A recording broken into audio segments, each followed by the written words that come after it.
नमस्कार दोस्तों, आज हो गई है 3 जुलाई दिन शुक्रवार।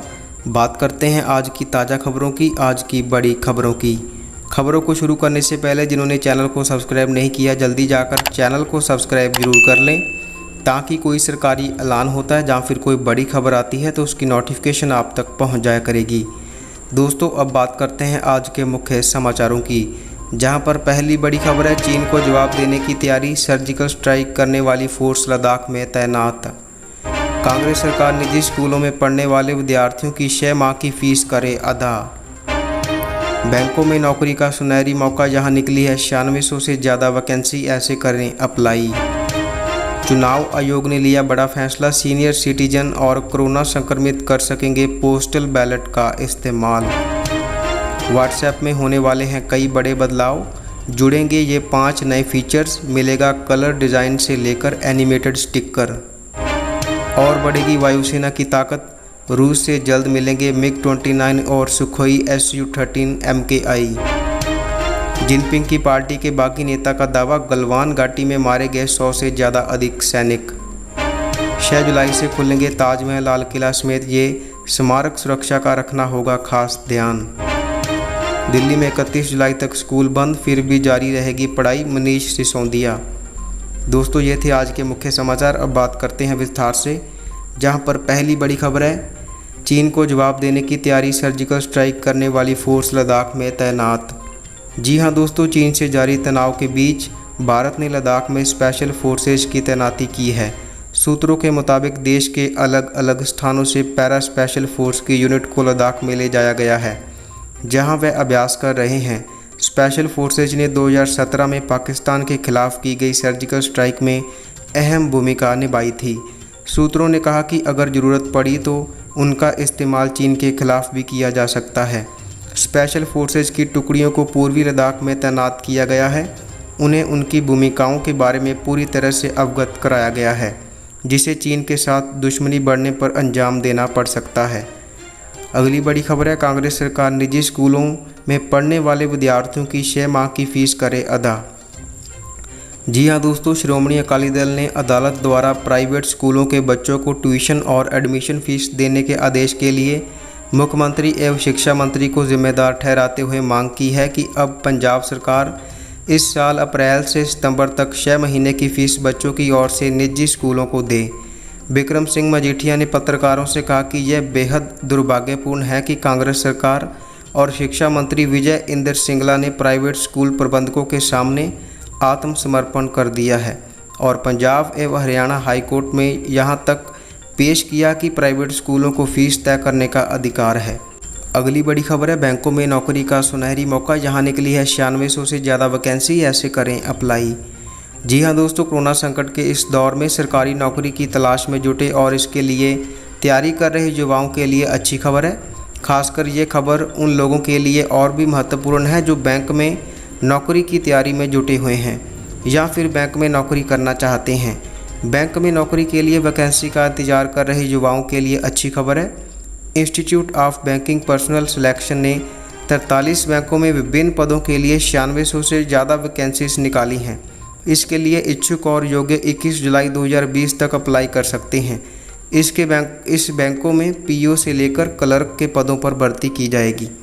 अगली बड़ी खबर है, चुनाव आयोग ने लिया बड़ा फैसला, सीनियर सिटीजन और कोरोना संक्रमित कर सकेंगे पोस्टल बैलेट का इस्तेमाल। जी हां दोस्तों, कोरोना वायरस के खतरे को देखते हुए भारतीय चुनाव आयोग ने बड़ा फैसला लिया है। कोरोना वायरस के खतरे को देखते हुए लोकसभा चुनाव और विधानसभा चुनाव में 65 साल या इससे ज़्यादा उम्र के लोगों को डाक मतपत्र के इस्तेमाल की अनुमति दी है। इसके साथ साथ कोरोना पॉजिटिव मरीज भी पोस्टल बैलेट का इस्तेमाल कर सकते हैं। माना जा रहा है कि ये फैसला बिहार चुनाव को देखते हुए लिया गया है। अगली बड़ी खबर है, व्हाट्सएप में होने वाले हैं कई बड़े बदलाव, जुड़ेंगे ये नए 5 फीचर्स, मिलेगा कलर डिज़ाइन से लेकर एनिमेटेड स्टिकर। जी हाँ दोस्तों, व्हाट्सएप आए दिन यूजर्स के लिए नए नए फीचर्स लेकर आता रहता है। कंपनी इस शानदार मैसेजिंग ऐप के लिए नए फीचर्स पर काम कर रही है। बता दें, लंबे समय से खबर है कि instant messaging app, animated stickers, dark mode, QR code शामिल हैं। यह फीचर्स जल्द ही रोल आउट किए जाएंगे व्हाट्सएप ने बताया कि ये नए फीचर्स अगले कुछ हफ्तों में यूज़र्स के लिए उपलब्ध होंगे। इसके अलावा कंपनी यूज़र्स की सुविधाओं को देखते हुए व्हाट्सएप पर ग्रुप वीडियो कॉलिंग के फीचर्स में भी कुछ सुधार करने वाली है। अगली बड़ी खबर है, और बढ़ेगी वायुसेना की ताकत, रूस से जल्द मिलेंगे MiG-29 और सुखोई Su-13 MKI। जी हाँ दोस्तों, चीन के साथ बढ़ते सीमा विवाद के बीच भारत ने रूस से 30 से अधिक लड़ाकू विमान खरीदने की योजना बनाई है। रूस भी जल्द से जल्द इन विमानों की आपूर्ति के लिए तैयार हो गया है। इसमें 12 सुखोई और 21 मिग विमान शामिल हैं। इन विमानों के भारतीय बेड़े में शामिल हो जाने के बाद वायुसेना की ताकत और बढ़ जाएगी। अगली बड़ी खबर है, जिनपिंग की पार्टी के बागी नेता का दावा, गलवान घाटी में मारे गए 100 से ज़्यादा चीनी सैनिक।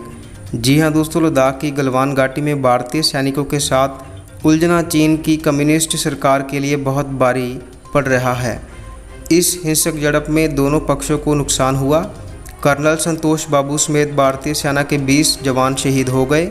भारत ने इसकी पुष्टि की और पूरे देश ने शहीदों को श्रद्धांजलि दी। वहीं चीन ने अभी तक अपने मृत सैनिकों का आंकड़ा नहीं जारी किया है। चाइनीज़ कम्युनिस्ट पार्टी CCP ने एक पूर्व नेता के बेटे यांग जिनाली ने दावा किया है कि गलवान घाटी में भारतीय सेना के हाथों 100 से ज़्यादा चीनी सैनिक मारे गए हैं, लेकिन चीन सरकार जानबूझकर आंकड़ा नहीं जारी कर रही है। यांग ने कहा कि अगर बताया तो चीनी राष्ट्रपति जिनपिंग के लिए मुसीबतें खड़ी हो जाएंगी और पार्टी में विद्रोह हो जाएगा।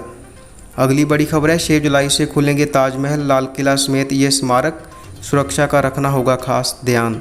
जी हाँ दोस्तों, कोरोना वायरस के कारण लगे लॉकडाउन के चलते देश में बंद किए गए ताजमहल और लाल किला समेत सभी स्मारकों को फिर से खोलने का फैसला किया गया है। केंद्रीय पर्यटन और संस्कृति मंत्री प्रहलाद सिंह पटेल ने कहा कि तय किया गया है कि देश में SSI द्वारा सुरक्षित सभी स्मारकों को 6 जुलाई से पूरी सावधानी के साथ खोला जा सकता है। मिनिस्ट्री ऑफ कल्चर के आदेश के मुताबिक 6 जुलाई से सभी SSP के अधीन आने वाले स्मारकों को पूर्ण सुरक्षा और एहतियात के साथ खोला जाएगा। अगली बड़ी खबर है, दिल्ली में 31 जुलाई तक स्कूल बंद, फिर भी जारी रहेगी पढ़ाई, मनीष सिसोदिया। जी हाँ दोस्तों, केजरीवाल सरकार ने स्कूलों में पढ़ाई जारी करने के लिए एक प्लान बनाया है। डिप्टी CM मनीष सिसोदिया ने एक प्रेस कॉन्फ्रेंस में कहा कि राज्य सरकार लर्निंग विद ह्यूमन फील पर जोर दे रही है, जिससे ऑनलाइन क्लास के दौरान भी टीचर बच्चों का जुड़ाव बना रहे और डिजिटल अलगाव पैदा ना हो। सिसोदिया ने कहा कि दिल्ली में KG से कक्षा 8 तक के बच्चों को टीचर्स व्हाट्सएप के ज़रिए गाइडेंस देंगे। वहीं कक्षा 9 से 10 के छात्रों के लिए टीचर्स स्टडी मटेरियल तैयार करेंगे, जिसे उन्हें व्हाट्सएप पर शेयर किया जाएगा। इसके अलावा कक्षा 11 और 12वीं के छात्रों को शिक्षक 45 मिनट की ऑनलाइन क्लास भी देंगे। कोरोना वायरस को फैलने से रोकने के लिए दिल्ली सरकार ने 31 जुलाई तक स्कूल कॉलेज बंद रखने का फैसला लिया है। आपको बता दें कि दिल्ली में कोरोना वायरस के मामले लगातार तेज़ी से बढ़ रहे हैं। कोरोना संक्रमितों का आंकड़ा देश की राजधानी में बढ़कर 87,360 हो गया है, जबकि मौत का आंकड़ा बढ़कर 2,742 हो गया है। हालांकि राहत की बात यह है कि दिल्ली में कोरोना से अब तक कुल 58,348 मरीज ठीक भी हुए हैं। दोस्तों, ये थी आज की ताज़ा और बड़ी खबरें। हम रोज़ाना हाजिर होते हैं ऐसी ही ताज़ा और बड़ी खबरों के साथ। कृपया जिन्होंने चैनल को सब्सक्राइब नहीं किया, जल्दी जाकर चैनल को सब्सक्राइब जरूर कर लें, ताकि कोई सरकारी ऐलान होता है जहाँ फिर कोई बड़ी खबर आती है तो उसकी नोटिफिकेशन आप तक पहुँच जाया करेगी। इसी के साथ खबरों का ये बुलेटिन अब ख़त्म होता है। धन्यवाद।